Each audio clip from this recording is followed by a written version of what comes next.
What's up, everybody? My name's Big Cam. Welcome back to another movie review, and today we are talking about 2025's Drop, and this is now streaming out on Peacock, and it is starring Meghann Fahy and Brandon Sklenar. Sklenar? Ooh, hard last name. Brandon Sklenar. It's mostly the two of them starring, and this Brandon Sklenar. Oh God, I hate myself for saying that so wrong. But he has been in acting in some things now. Has been in Emily the Criminal with Aubrey Plaza. It Ends With Us, Vice, Midway, and it seems like he's done some other things as well. But he did a TV show recently that people really loved him in, and I kept seeing, videos and clips from this.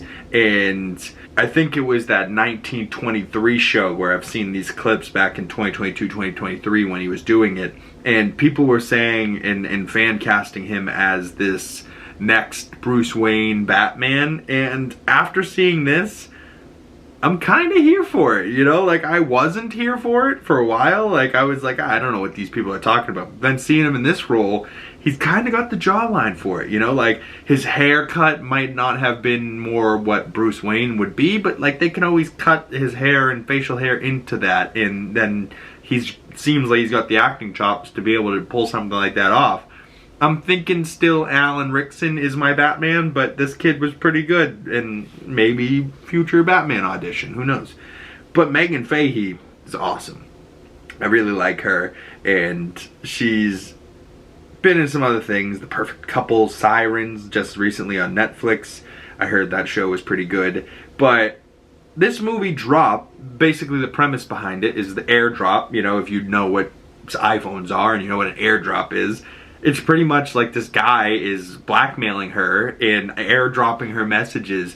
And the whole movie, she's supposed to be on this date, and she's getting these messages and she's gotta kill the guy and do what this guy says, or she's gonna kill her son and her sister back at her house, or kill her, So the whole thing is like a whodunit, and it's everyone in this restaurant is a suspect because you have to be within 50 feet to send the airdrops. So the whole movie, she's trying to figure out who's blackmailing her, how to save her son, how to get out of this, and her date, she's lying to, and her date's got to be dealing with this crazy woman that is supposed to be on a first date with him, and he's like, listen, I don't think this is going well, maybe I'll leave. She's like, no, please stay. The guy's like, you have to kill him. She's like, ah. It's wild, and it keeps you engaged in the sense where this is crazy. What is it?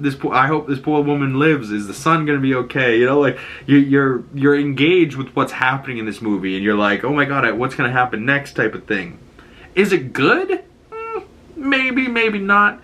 I did enjoy it more than, say, the last movie review I did that came out yesterday, Echo Valley on Apple TV+. That movie was good too, but just wasn't all that entertaining to me. To the whole time, I was just kind of like, this isn't a feel-good movie. Where Drop isn't a feel-good movie, but you feel good by the end of it. You know what I mean? It has a satisfying ending where you're like, ah, she did it.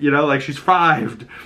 Spoilers if you didn't think she was going to survive. But the whole time, you're at least invested in this character making it out, and you're like, oh my God, I hope nothing bad happens to her. And you have that kind of thing going on where Echo Valley, there was bad things happening to these people, and her daughter being an asshole and doing drugs and terrible shit happening, and that felt more like real life situation, what could really happen to a mom and a child, and that type of shit.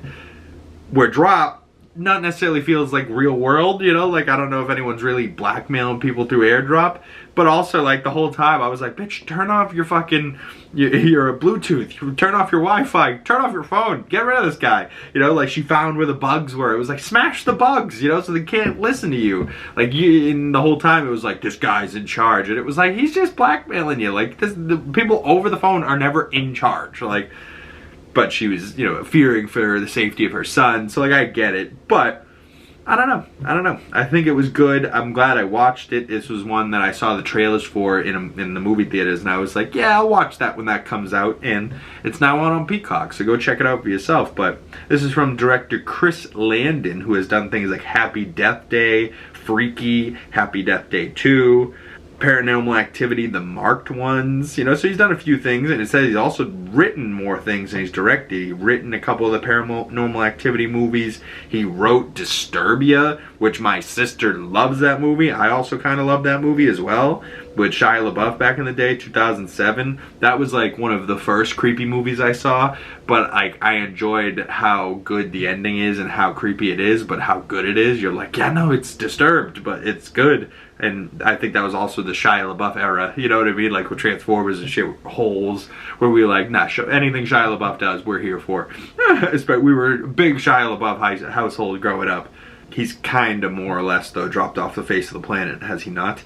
By choice, you know, because he kind of had a little crazy moment there for a second. But hey, it seems like he was in Megalopolis back in 2024 from Francis Ford Coppola, and I heard wild things about that movie. So, you know, he's still acting. So, I don't know. Maybe we'll see Shia LaBeouf in something again soon.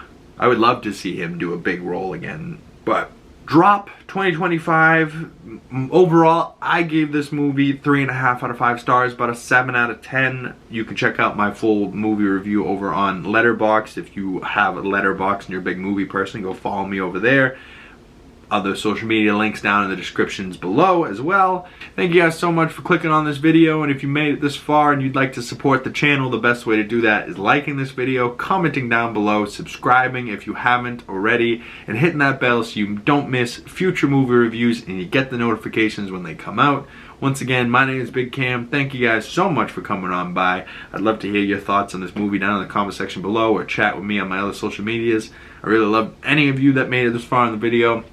Thank you guys so much. Once again, my name is Big Cam, and I will see you beautiful people in the next one. Peace!